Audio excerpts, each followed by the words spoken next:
Assalamualaikum warahmatullahi wabarakatuh. Yang saya hormati pensyarah saya Encik Saifuddin bin Muhammad. Saya Nur Munirah binti Zarali, nombor metrik C21B1912. Hari ini saya akan membentangkan tajuk artikel yang saya pilih, iaitu Seni Wow. Seni Wow ini adalah warisan budaya masyarakat kita yang bernilai tinggi.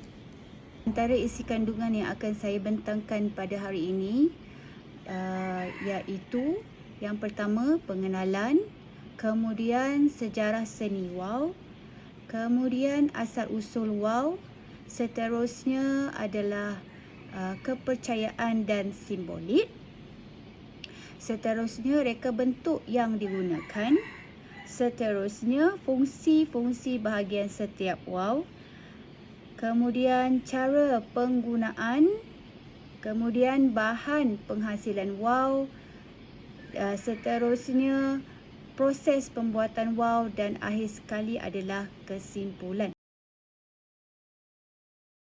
Wow atau layang-layang adalah permainan yang popular, permainan tradisional yang popular pada zaman dahulu.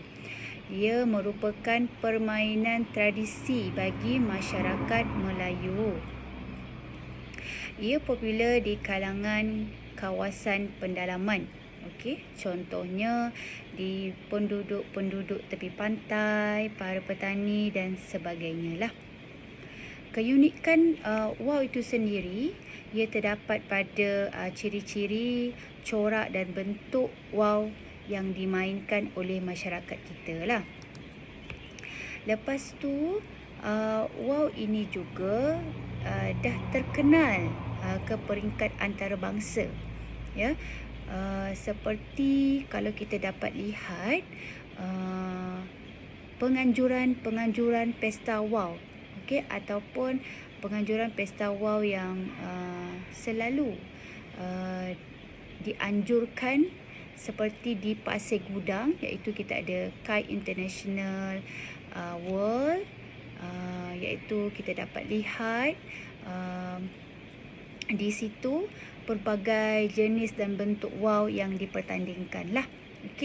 Jadi bentuk wow ini juga direka menggunakan kreativiti sendiri. Jadi ia direka menggunakan kreativiti pembuat wow itu sendirilah. Bagaimana ia nak reka wow dia, macam mana dia nak cantikkan wow dia mengikut pada kreativiti pereka ataupun kreativiti pembuat wow itu sendiri. Seterusnya, sejarah seni wow. Dikatakan perkataan wow berasal daripada perkataan Melayu petani, memandangkan negeri-negeri yang bersempadan dengan Thailand menggunakan perkataan tersebut, seperti Kelantan, Terengganu, Kedah, Perlis. Jadi sebenarnya perkataan wow ni daripada Melayu petani Thailand. Wow ini juga kita kenali sebagai layang-layang. Jadi layang-layang pula digunakan, ataupun perkataan layang-layang ini digunakan di negeri-negeri lain seperti Selangor, Melaka, Johor dan sebagainya lah. Permainan wow ini seperti yang kita ketahui, permainan wow ini adalah permainan tradisi. Jadi ia dikatakan sebagai hiburan untuk pelbagai peringkat umur lah, daripada segi dewasa dan juga kanak-kanak. Jadi kita boleh lihat macam mana permainan wow ini digemari, iaitu kita jadikan dia sebagai pertandingan. Pertandingan dengan melihat bentuk kecantikan, keindahan, corak ciptaan, warna keaslian pada wow itulah. Jadi wow yang popular, yang sering dimainkan oleh masyarakat kita adalah Wau Bulan. Jadi Wau Bulan ni didominasi oleh penduduk-penduduk Pantai Timur di Semenanjung Malaysia lah. Contohnya Kelantan. Selain itu juga nama wau ini, nama wau ini dikaitkan dengan busur yang diikat pada wau.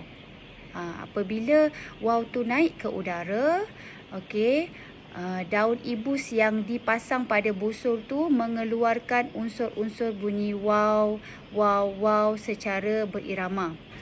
Terdapat 3 jenis wau kebangsaan di Malaysia ini, iaitu yang pertama adalah wau bulan, yang kedua adalah wau jala budi, dan yang ketiga adalah wau kucing. Jadi ketiga-tiga ini adalah wau kebangsaan Malaysia lah.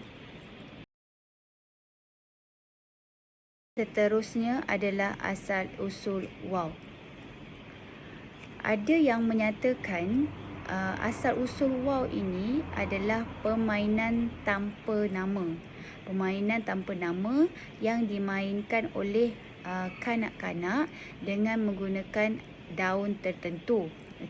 Jadi daun itu diikat pada tulang belakang daun tersebut dengan tali dan kelopak batang pisang ataupun urat-urat daun nenas.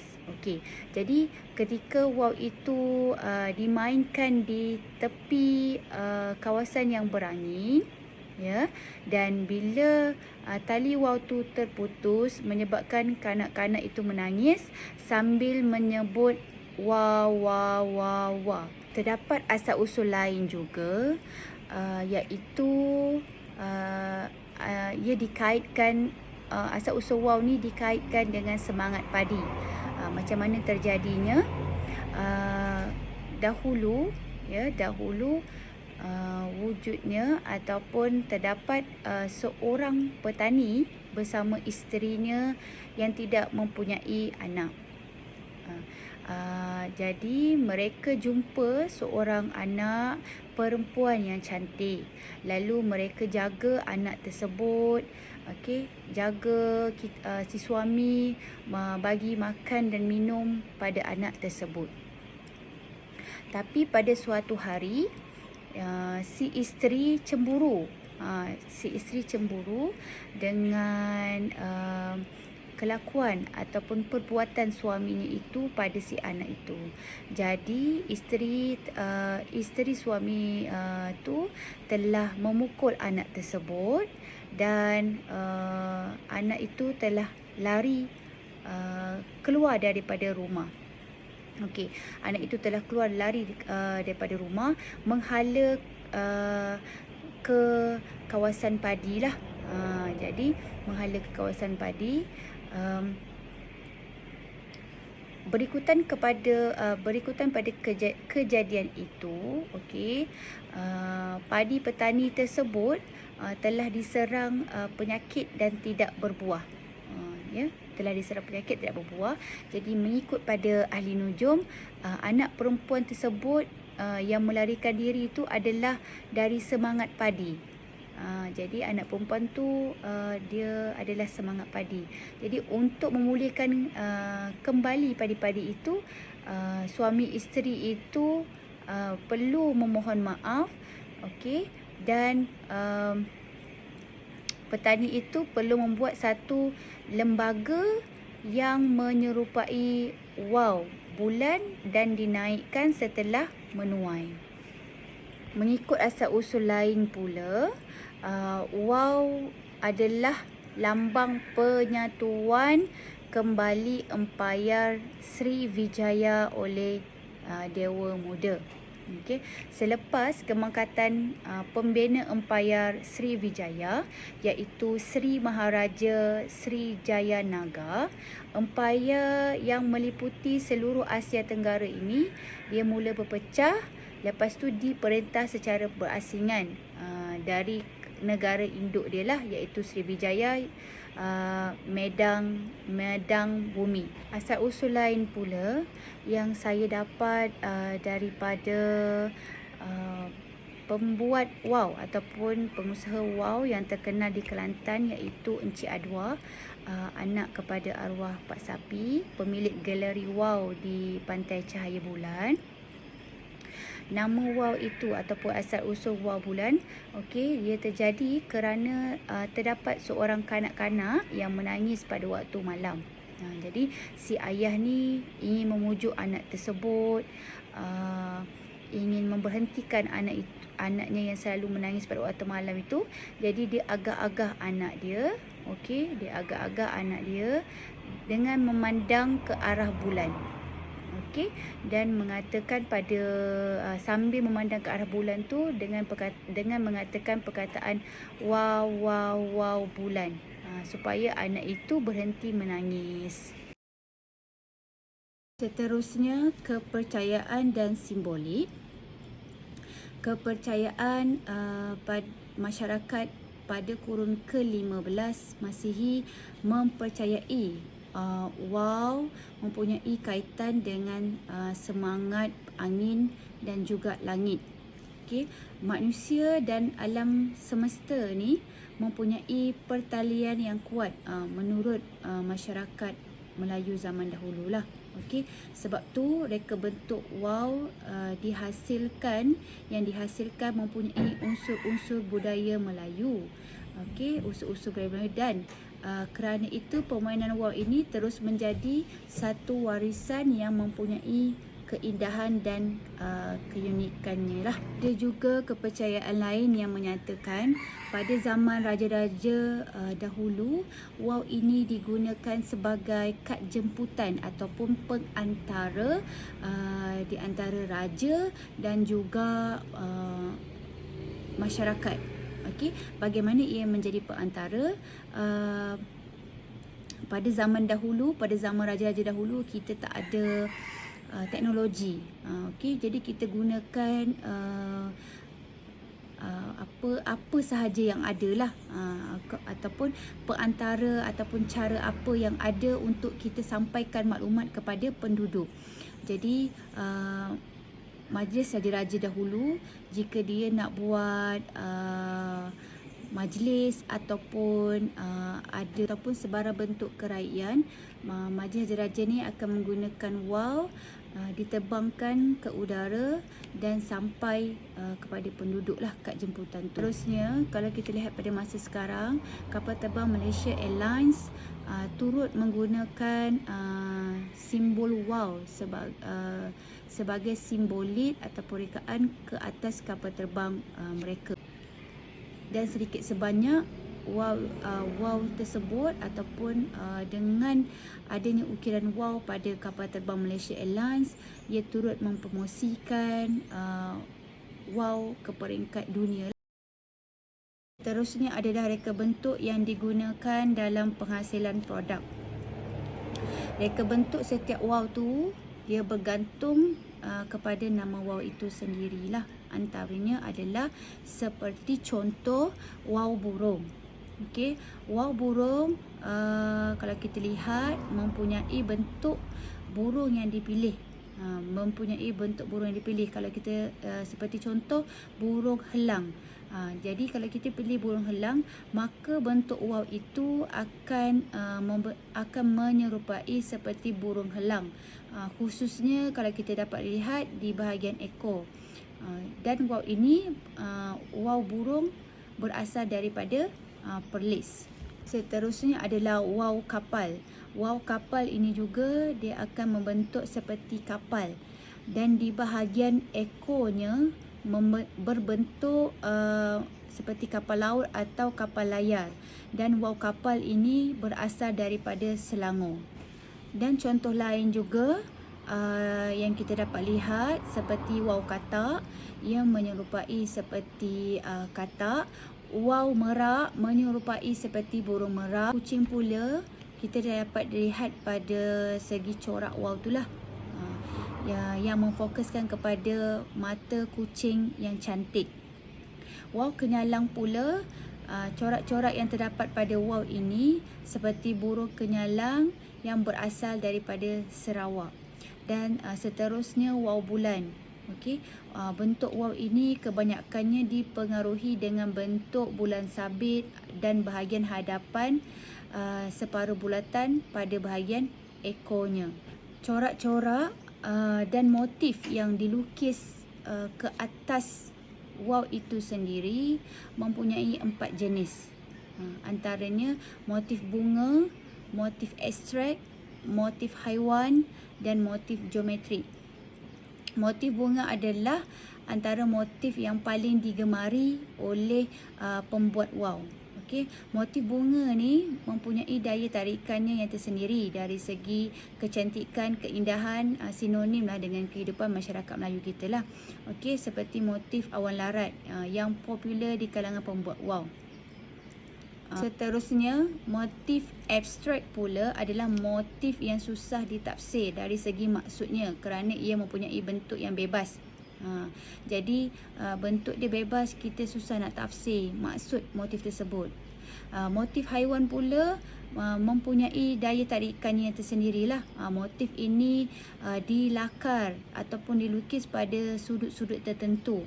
Lakaran motif haiwan ini juga diselang-seli dengan warna abstrak yang akan memberikan imej yang berbeza. Bentuk-bentuk seperti ataupun corak seperti garisan menegak, melintang, menyerong adalah motif geometrik yang turut memberikan kecantikan pada sesuatu corak wow. Seterusnya adalah fungsi-fungsi bahagian setiap wow. Seni wow yang direka ataupun dihasilkan. Setiap bahagian wow tu mempunyai fungsi-fungsi dia yang tersendiri. Okey, ia terdiri daripada 5, iaitu kepala wow, busur, dengung, sayap wow, torek dan bahagian pinggang dan juga ekor wow. Kepala wow adalah terletak di bahagian paling atas wow. Okey.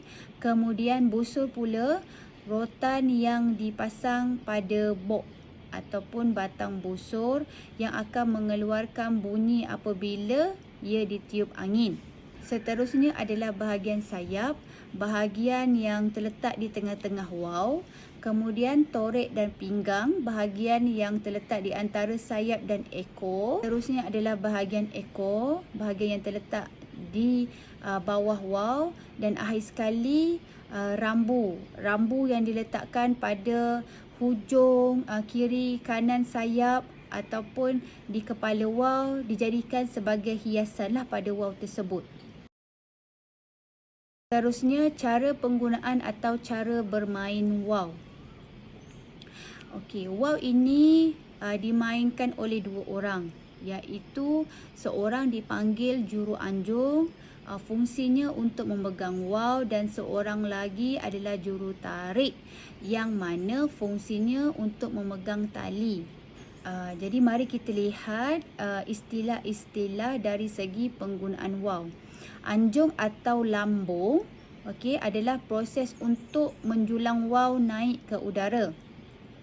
Okey, seterusnya gelanggang permainan adalah tempat di mana kita bermain wow. Okey, seterusnya hulur adalah proses untuk menghulurkan tali dan memanjangkan tali wow itu. Kemudian indang. Indang adalah kedudukan wow yang dinaikkan secara terkawal dalam kedudukan 90 darjah. Okey, seterusnya juru anjung adalah orang yang melambungkan wow. Dan seterusnya adalah juru tarik, orang yang akan menarik atau mengendalikan tali wow semasa wow itu dinaikkan. Okey, dan satu lagi adalah juru wow, adalah orang yang bermain wow dan mengetahui undang-undang dan peraturan dalam permainan wow. Seterusnya adalah bahan-bahan yang digunakan untuk menghasilkan wow. Kita ada kelima bahan asas untuk menghasilkan ataupun membuat wow lah. Yang pertama buluh, yang kedua parang, yang ketiga benang nailon atau benang jeans, yang keempat gam dan yang kelima kertas warna. Okey, bagi buluh yang kita gunakan untuk membuat wow adalah buluh duri yang sesuai dijadikan rangka. Okey, manakala untuk buluh betung pula, kita jadikan ia rangka buluh tersebut. Okey, rangka tulang belakang waw tersebut. Jadi buluh betung ni sebelum kita nak jadikan dia rangka tulang belakang, sebelum kita nak guna dia, kita kena racun dia dulu supaya dia tahan, kerana buluh betung ni ia mudah dimakan oleh ubuk-ubuk. Manakala bagi parang pula kegunaannya adalah untuk memotong buluh lah. Dan kita juga menggunakan pisau raut untuk meraut buluh menjadi saiz yang kecil-kecil, supaya kita boleh lenturkan dia ataupun jadikan dia rangka. Terusnya, benang nylon dan juga benang jeans digunakan untuk mengikat rangka waw. Benang ni sifat dia tidak mudah putus, sebab dia tebal. Jadi dia sesuailah untuk ikat rangka waw. Terusnya, gam. Okey, kalau masyarakat dulu, mereka menggunakan kanji yang dimasak untuk dijadikan gam dan untuk melekatkan waw. Jadinya pada masa sekarang kita guna gam biasa sahaja, seperti gam yang dijual pada kedai-kedai yang terdapat sekarang ni lah. Terusnya adalah kertas warna. Kertas warna yang kita gunakan hendaklah kertas yang nipis dan ringan. Okey, seperti contoh yang kita gunakan kertas warna yang balut gula-gula zaman dulu tu. Kita balut gula-gula zaman dulu. Kertas tu ringan dan dia nipis, sesuailah untuk buat waw, kerana ia mudah untuk menerbangkan waw tu lah. Kalau kita guna kertas warna yang dijual sekarang ni, kertas warna yang tebal tu, dia tak sesuai lah, kerana ia berat dan juga mudah koyak.